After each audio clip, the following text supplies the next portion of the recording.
In a previous video about my newly acquired 61 Jazzmaster, I mentioned I wanted to try out some different bridge upgrades, and in this video we're going to do just that. So obviously, one of the bridges I'm going to test out is the original bridge. So far it's been great, I haven't had any issues with it, but maybe I'm looking for something that might be a little bit better, maybe something that might help the guitar ring a little bit more. But yeah, no issues with it. I am using 11 gauge strings, so I have 11 down to 48. And I'm not getting any buzzing, and the strings are not slipping out of the saddles. So the new ones we're going to test out, starting with the very popular modern upgrade, the Mastery M1. So when it came out in 2007, 2008, I think it kind of revolutionized the offset guitar bridge design by eliminating certain issues with the original offset bridge, like buzzing or lighter string gauges moving out of place in the saddle. These are made of solid brass and plated with a special hard chrome. And I've also got this new Belrok Bridge, which I've played around with on another Jazzmaster, my red one, and I really dig it.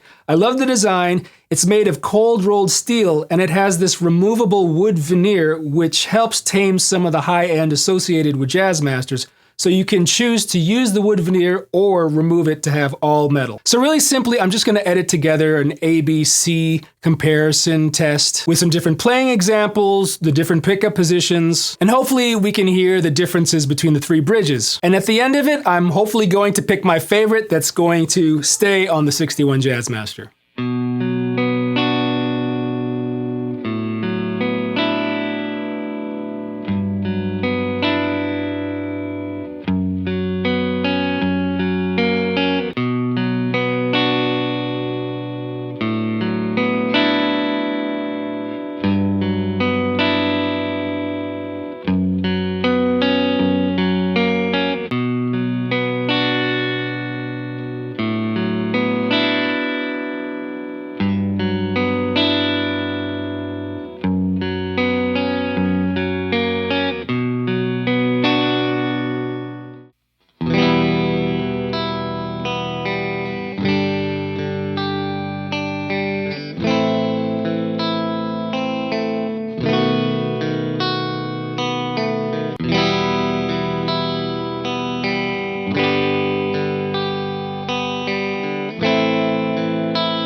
Well, there you have it. What'd you guys think? What's your favorite Jazzmaster bridge? Let me know down in the comments. So I had to edit the video first and listen back to all the examples. And as expected, the newer bridge upgrades had a livelier sound to me. I think because both of those bridges, the Mastery and the Belrok, were designed to make better contact with the wood in the body. You know, you didn't get any buzzing from the bridge or any rattling. When I was playing the guitar, I could feel the body resonate a little bit more from the strings, so definitely better string to bridge to body contact, or whatever they say. Because the original Jazzmaster bridges were not poorly designed, but I think they're made out of nickel, and they kind of fit a little bit looser in the thimbles compared to the Mastery and the Belrok. It does sound a little bit duller, a little bit more dead, if you will. But that's not necessarily a bad thing, it's just a thing. I think the Mastery and the Belrok are both great upgrades for any offset guitar.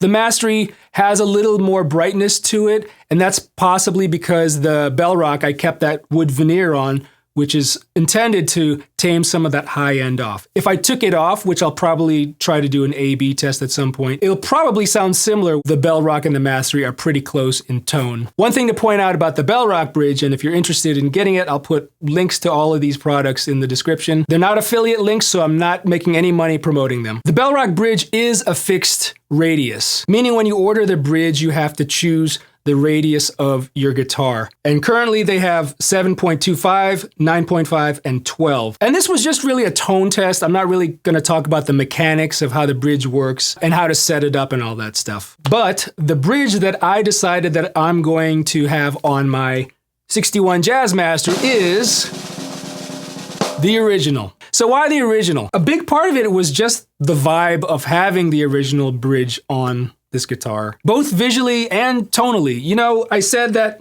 this was kind of dull sounding compared to the other bridges, but to be honest, I kind of like that for this guitar. Like I said, I have this set up with flat wounds, so already there I'm going for a duller type of sound. Like I said, I haven't had any issues with noise or strings falling out of the saddles, and while it doesn't have that great string to body transfer like those others, there's something to be said about the imperfection of this design. I probably said this in the other video, but when things are imperfect, or, you know, guitars are a little bit hard to play, or you have to work a little bit more with certain guitars, they are inspiring. It kind of makes you figure out how to best play a guitar so it sounds the best. And for me, that inspires me to adjust my style, adjust my technique a little bit, try different string gauges, string alloys. Because once you have everything dialed in with this setup, you know, the sound, your playing, your technique, it feels really cool and it's somewhat gratifying. Now, I know at some point I'll probably play around with the other bridges again. The Belrok bridge is actually going to go back on my red Jazzmaster where it was previously. It's a newer Fender 66 American Vintage Jazzmaster, and no offense to Fender, but I wasn't a huge fan of the guitar as it came,